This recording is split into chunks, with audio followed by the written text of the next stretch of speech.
Chapter 18 The Valley of the Shadow of Death.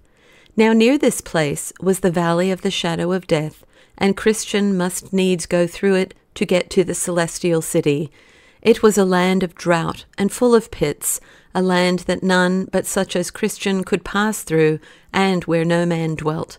So that here he was worse put to it than in his fight with Apollyon, which by and by we shall see. As he drew near the shadow of death, he met with two men, to whom Christian thus spoke, "To what place do you go?" Men, "Back, back, and we would have you do the same, if you prize life and peace." Christian, "But why?" Men, "We went on as far as we durst." Christian, "What then have you seen?" Men, "Seen? Why, the valley of the shadow of death, but by dint of good luck we caught sight of what lay in front of it ere we came up. Death doth spread out his wings there. In a word, it is a place full of bad men, where no Lord dwells." Christian, "I see not yet by what you have told me, but that this is my way to Zion." Men, "Be it thy way then, we will not choose it for ours." So they took their leave, and Christian went on, but still with his drawn sword in his hand, for fear lest he should meet once more with a foe. I saw then in my dream that so far as this vale went, there was on the right hand a deep ditch, that ditch to which the blind have led the blind as long as the world has been made.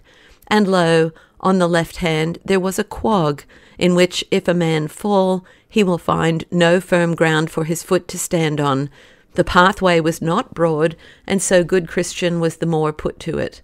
This went on for miles, and in the midst of that vale was a deep pit. One thing which I saw in my dream I must not leave out. It was this: just as Christian had come to the mouth of the pit, one of those who dwelt in it swept up to him, and in a soft tone spoke bad things to him, and took God's name in vain, which Christian thought must have come from his own mind. This put him out more than all the rest had done, to think that he should take that name in vain, for which he felt so deep a love, was a great grief to him. Yet there was no help for it.